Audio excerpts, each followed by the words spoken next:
Бүгүнкү сабакты номер 42 Токтогул Сатылганов атындагы жалпы билим берүүчү орто мектебинин математика мугалими Надырбекова Гулипа эжеке 6А классына сандын даражасы деген темада сабак өтөт.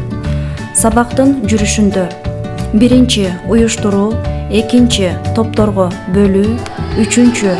Окуучулар ыр-ырдоо менен бири-бирине жагымдуу маанай түзүү, 4. Өтүлгөн теманы кайталоо, 5. Жаңы теманы түшүндүрүү, 6. Бышыктоо, 7. Жыйынтыктоо болмокчу.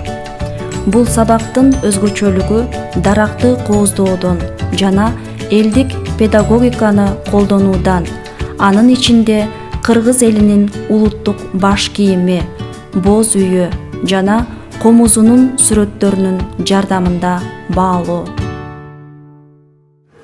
Бүгүн математика сабагы 6 класстарга мен күндөгү сабактардан өзгөчөлөнтүп, балдарды 1, 2, 3 топ кылып, 3 топко бөлүп алып, андан соң сабагымды баштайм улантып. Анда эмесе, келгиле балдар, анда бүгүнкү сабагыбыз күндөгү сабактан өзгөчөлөнүп, 1 топ, 2 топ, 3 топтон орун алабыз балдар. 1, 2 жана 3 топтордон орун алабыз. Келгиле.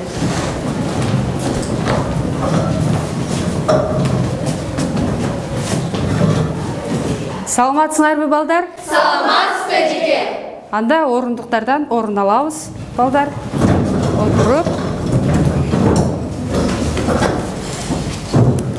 Сабакты баштаардан мурда балдар маанайыңар кандай? Жакшыбы?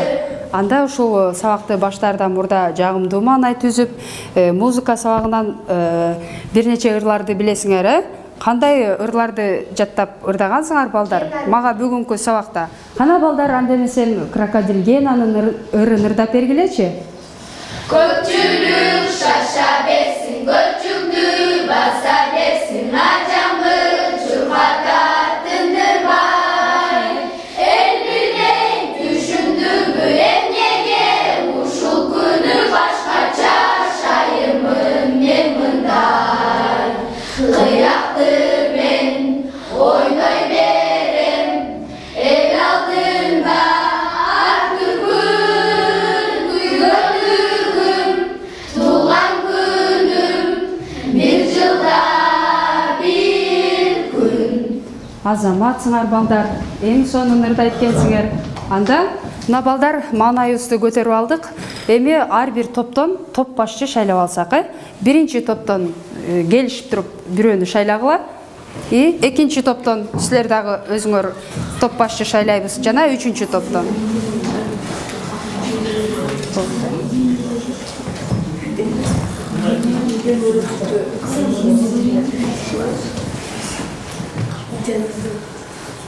Кана балдар, 1 топтон кимди шайладыңар топ башчы? Раяна. Кийинки 2 топтон кимди шайладыңар? Мадинаны. 3 топтон Диананы шайлап алдыңар. Эми отурабыз балдар. Бул жакта балдар ушул 3 топко берилген. Балдар, бул сүрөттөн эмненин сүрөтүн көрүп турасыңар? Дарактын, кандай акыбалда экен дарагыбыз? Көрксүз, жалбыраксыз экен.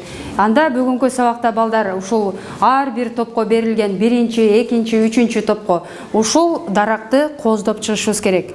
Ал үчүн биз ушул жашыл түстө боектун жардамында биз боеп чыгабыз. Мен силерге мындай ар бир сабактын жүрүшүндө ар бир топко, эгерде кайсы топко ушул кыргыздын улуттук боз үйүн, 5 канаттуу болгон боз үйүн бере турган болсом, анда силер ушул даракты 5 жолу чегип чыгасыңар.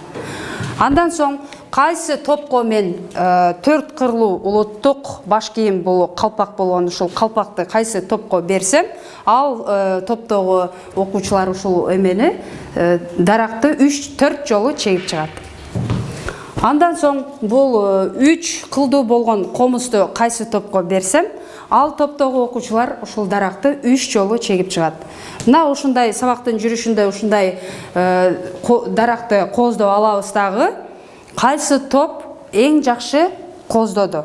Ошонун негизинде биз сабагыбызды жыйынтыктап алабыз. Жеңүүчү топ кайсы экендигин аныктап алабыз. Анда эмесем балдар сабагыбызды улантабыз дагы. Бүгүнкү сабагыбыздын темасы балдар сандын даражасы. Кана бардыгыбыз теманы жазып алабыз. Сандын даражасы. Сабактын максаты менен таанышып алабыз. Сабакты баштаардан мурда.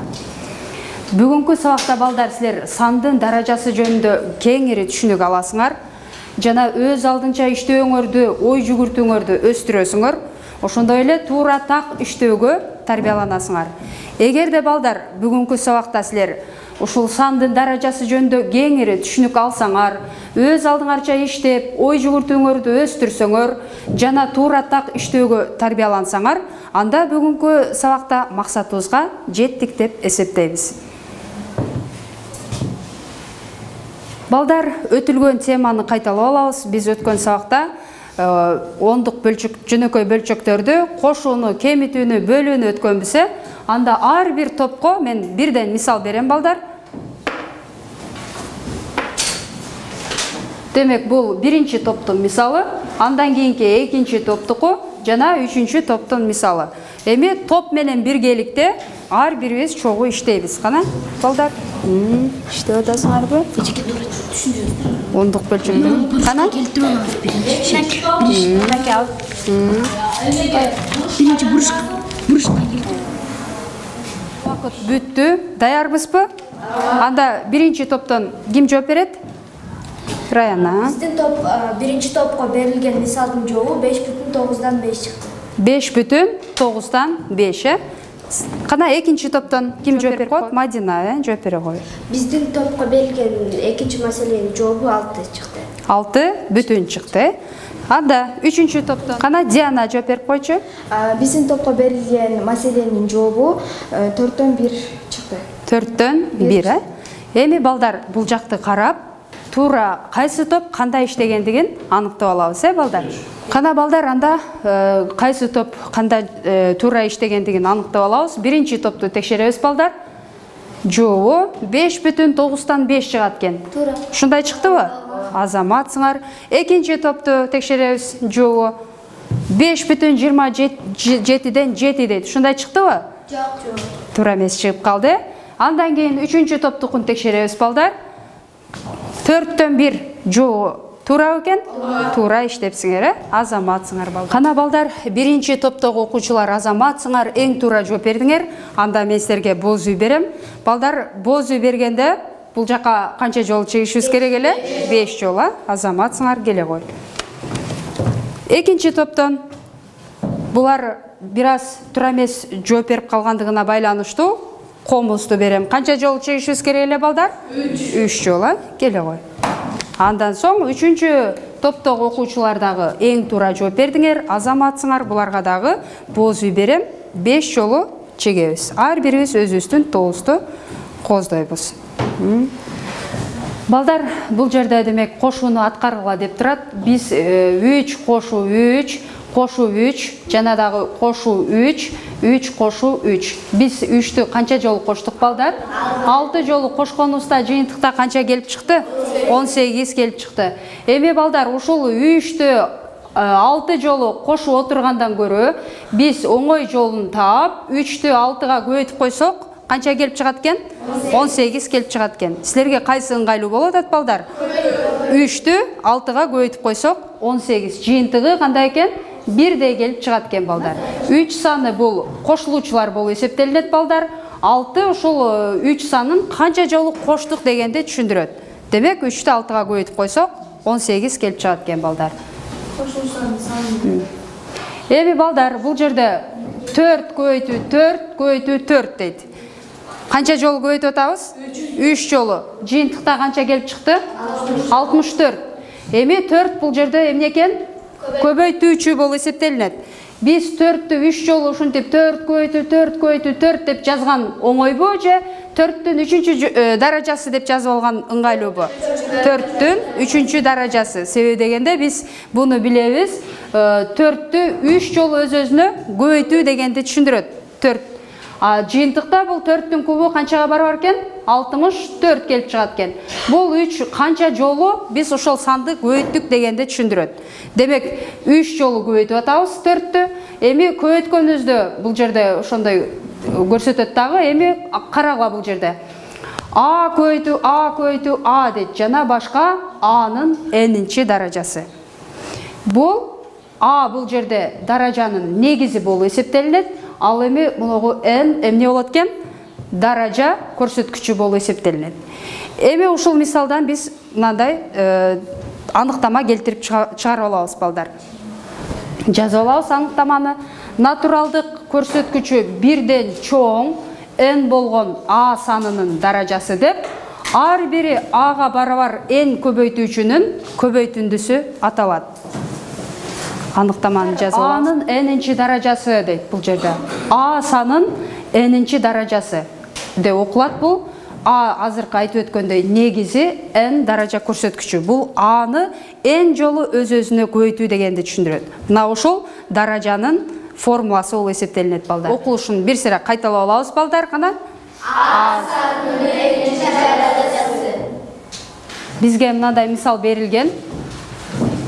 2 көбөйтүү 2 көбөйтүү 2 көбөйтүү 2 жана көбөйтүү 2 дейт.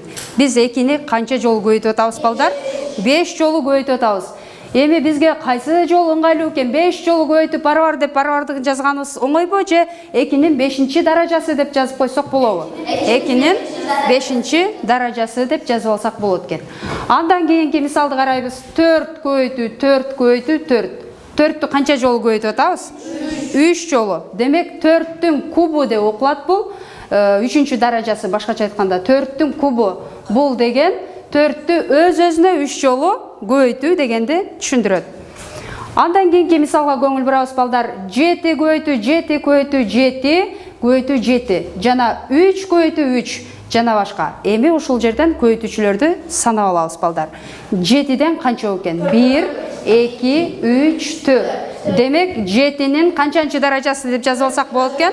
4-нчү даражасы деп жазып алсак болот экен. Ал эми 3-төрдү санайбыз көбөйтүүчүлөрдү. 1 2 3 4 5. Канча экен? 5. Демек биз эмне кылышыбыз керек экен? 7-нин 4-нчү даражасы көбөйтүү 3-нүн 5-нчи даражасы. Жагы А болгон квадраттын аянты жана кубтун көлөмүндагы биз ушул даражаларды эсептөөдө эмне кылсак болот экен? Колдонсок болот экен. Эми квадратты алабыз. Жагы 1дей болот квадратта, 4 буруштук. Анын жагын биз кандай? А тамгасы менен белгилейбиз. Эми формуласын карагыла, эске түшүрүп алабыз. S барабар кандай экен? А көбөйтүү А. А көбөйтүү А дейт. Буну биз кандай кылып жазып алат экенбиз? A'нын квадраты.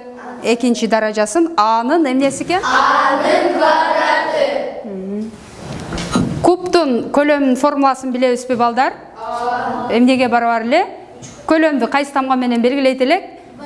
В тамгасы менен белгилейбиз. Демек, кубтун көлөмү кандай экен? А көбөйтүү А. Аны канча жолу көбөйтүп атабыз өзүнө? 3 жолу көбөйтөт экенбиз. Башкача айтканда A'нын кубу. Бул жака көңүл бурабыз. Эми ушул мисалды биз балдар даражанын касиеттеринен пайдаланып иштеп алабыз. Бул жерде окуйбуз бул мисал 10дун эмнеси экен? Квадраты. Бул деген 10ду өз-өзүнө канча жолу көбөйтүү экен? 2 жолу көбөйтсөк, жыйынтыкта канча чыгат экен? 100 келип чыгат экен. Андан кийинки 10дун кубу дейт. Бул деген 10ду канча жолу өз-өзүнө көбөйтөбүз? 3 жолу көбөйтсөк канча келип чыгат? 1000. Эми каалаган санды биз квадратка, кубка көтөрсөк болот экен балдар. Дагы ушул касиетин бир аз эске келтирип алабыз. Бул жерде A'нын 0-чү даражасы, каалагандай сандын башкача айтканда 0-чү даражасы 1ге барабар болот. Жана каалагандай сандын 1-чи даражасы өзүнө барабар болот. Анда карагыла бул мисалда 5 деген сан, бул 5тин 1-чи даражасы эмне болот экен? Өзүнө барабар 5ке барабар болуп эсептелинет. Жана 12-нин 1-чи даражасы канчага барабар экен? 12ге барабар экен. Эми биз балдар 5'tin кубу деген мисалды биз мынандай көбөйтүүчүлөр түрүндө жазып ала турган болсок, кубу дегенде биз канча жолу өз-өзүнө көбөйтөт экенбиз? 3 жолу өз-өзүнө көбөйтүп алабыз. 9'ту 4 жолу өз-өзүнө эмне кылат экенбиз? Көбөйтүп алат экенбиз. Анда мына ушундай кылып биз ушул даражанын касиетинен пайдаланып, бир нече мисалдарды эмне кылсак болот экен? Иштеп чыгарып алсак болот экен. Балдар азыр ушул мисалдарды жазып алабыз дагы. Ушул азыркы өтүлгөн темадан пайдаланып, формулалардан пайдаланып, топтордо мисал иштейбиз балдар. Кана доскадан жазып алабыз.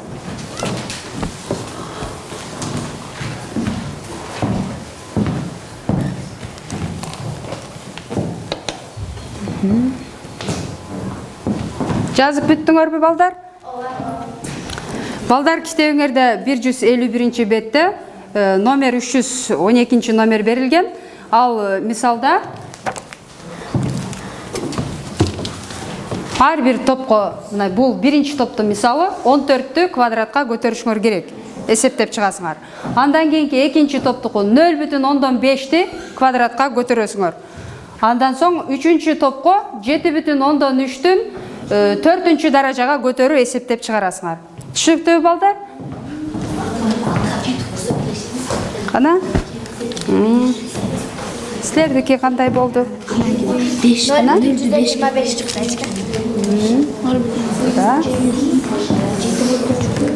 Кана балдар, иштеп бүттүкпү? Анда биринчи топ. Кана маселеңердин жооп, мисалыңардын жооп кандай чыкты? Айдана жооп берип койчу. 14-тү квадратка көтөргөндө 196 чыкты. Азаматсың, 196. Экинчи топтон ким жооп берет? 0,5-ти квадратка көтөргөндө 0,125 чыкты. Азаматсың. Силерден үчүнчү топтон Нурдана жооп бере кой. Биздин маселенин жообу 2839,10,000-8241.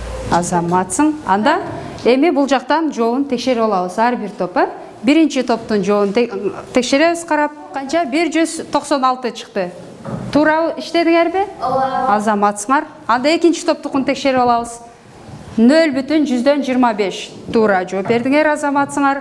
Андан кийин үчүнчү топтун жыйынтыгын текшеребиз. Канча экен? 239,10,241. Туура иштепсиңерби? Азаматсыңар балдар. Мына 3 топтун эң туура жооп бердиңер. Келгиле, анда мен силерге боз үйдү тартуулайм. Келе койгула. Ар бирибиз дагы дарактарды чегип. Канча жолу чегебиз балдар? 5 жолу чегип чыгабыз. Коюп, тез-тез 2-5 жолу. 1 ана кетет.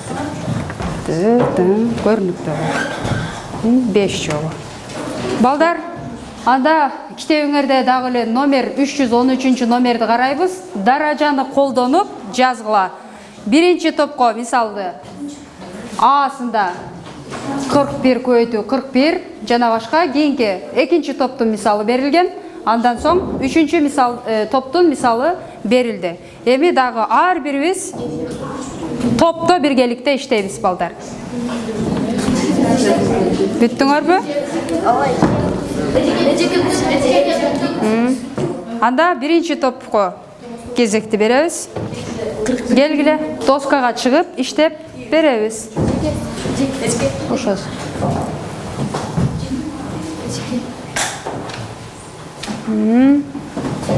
Үчүнчү топтон Жеке мен чыгайынчы.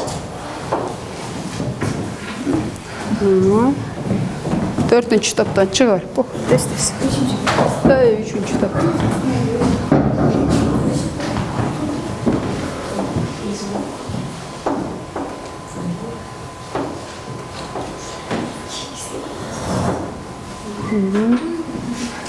Азыр иштеген мисалыңарды көрдүк. Эми бул жактан туура жоопту көрүп текшерип алабыз. Кана туура иштедикпи, иштебедикпи? Жообун текшеребиз балдар. 41-дин 5-чи даражасы туурабы? Азаматсыңар. Кол чаап коелу. Экинчи топту текшерип алабыз балдар. 3,121-дин 7-чи даражасы туурабы? Азаматсыңар. Үчүнчү топту текшеребиз балдар. 9-тун квадраты 7-нің кубы көбейтілген 3-тен 4-тінші даражасы. Ең тура азаматсыңар. Үшінші тапшырмабыздың жоон анықтап алдық. Ең тура иштедіңер, 3 топ тең азаматсыңар. Келгіле анда мен сіздерге боз үйді тартулайым. Бірден қанша жолы чегебіз балдардағы? 5 жолы чегебіз. Қою қыл. 1. Жақтарына қоздап, чоң қыл әлі.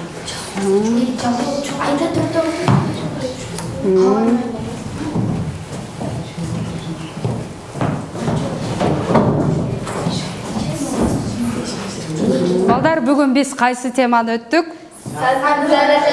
Азаматсыңар. Бұл жерде А же болбосом 41 эмнекен балдар? Негизи, ал эми 5 даража көрсөткүчү экен, азаматсыңар балдар. Анда месем үйгө тапшырма китебиңерде номер 314 номер. Азыр демек сабагыбызды жыйынтыктап жатып 3 топ. Кайсы топ бүгүнкү сабакта эң жакшы катышты жана жеңүүчү болгондугун аныктайбыз. Бул даракты карап туруп эсептейбиз балдар. Биринчи топтукун эсептесек, канча экен? 15 жолу чегилиптир. Башкача айтканда, кандай көрүнүп атат бул даракты? Кооз. Экинчи топтукун эсептегенибизде канча? 13. Ал эми үчүнчү топтукун эсептесек, 15. Демек жеңүүчү топ кайсылар экен?